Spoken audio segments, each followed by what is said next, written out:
पाचवा मुद्दा आणि सर्वात महत्त्वाचा, ज्याच्यावरून फ्लॅट पोझिशन घेतल्यानंतर सर्वात जास्त वादविवाद होतात, तो म्हणजे कार पार्किंगचा मुद्दा.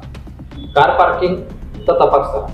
तुमचं कार पार्किंग जे देण्याचं आश्वासन दिलेलं होतं तेवढं तुम्हाला कार पार्किंग भेटलंय का ते बघा. दुसरी महत्त्वाची गोष्ट, रेराच्या नियमानुसार ओपन कार पार्किंग घेतली जाऊ शकत नाही. तुम्हाला जी कार पार्किंग भेटते आहे त्याची अलॉटमेंट तुमच्या ॲग्रीमेंटमध्ये आहे का ते सर्वात पहिले चेक करा. सहावा मुद्दा, सोसायटीचा स्टेटस तपासा. सोसायटीचा स्टेटस तपासा म्हणजे काय, तर आता तुम्ही जर एखाद्या नवीन बिल्डिंगमध्ये फ्लॅट घेत असाल तर तिथे सोसायटी स्थापन झालेली आहे का.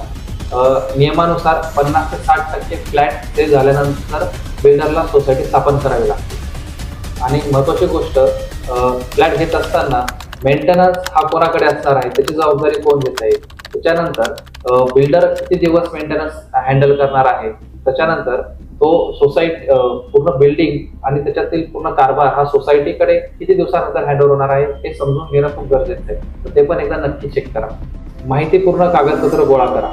तर ते कोणते, तर OC certificate, no dues certificate, maintenance charge receipt, parking allotment letter, key handover sheet आणि एक महत्त्वाचं डॉक्युमेंट पोझिशन लेटर. आता हे सर्व डॉक्युमेंट घेत असताना प्रत्येक बिल्डरची प्रोसिजर थोडी वेगवेगळी असू शकते किंवा तुमच्या एरियामध्ये प्रत्येक डॉक्युमेंटला काहीतरी वेगळं नाव किंवा काही गोष्टी प्रोसिजर असू शकतात. पण आता मी जे सांगितलं डॉक्युमेंट, या रिलेटेड डॉक्युमेंटची मागणी करा बिल्डरला, जेणेकरून तो तुम्हाला सर्व गोष्टी समजून सांगेल किंवा त्या रिलेटेड डॉक्युमेंट तुम्हाला प्रोव्हाइड करेल. आठवा व महत्त्वाचा मुद्दा, जर तुम्हाला तुमच्या बिल्डिंगमध्ये ॲम्युनिटीज सांगितल्या गेल्या असतील तर त्या ॲम्युनिटीजची शहानिशा करा.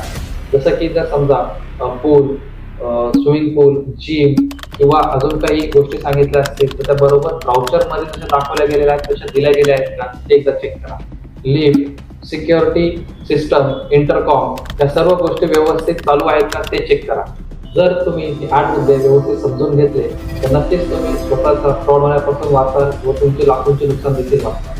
आज आपण लाखो रुपये गुंतवून फ्लॅट घेत असतो, घराचे स्वप्न बघत असतो, त्यामुळं त्या सर्व बाबींचा व्यवस्थित विचार करा. जे पॉईंट तुम्हाला समजून सांगितले आहेत ते व्यवस्थित चेक करा. तसेच जर तुम्हाला हा व्हिडिओ आवडला असेल तर लाईक, शेअर व सबस्क्राईब नक्की करा.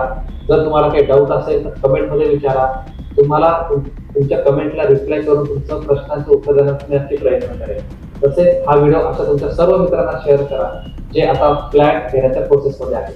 जर तुम्हाला व्हिडिओ आवडला असेल तर नक्की लाईक करा.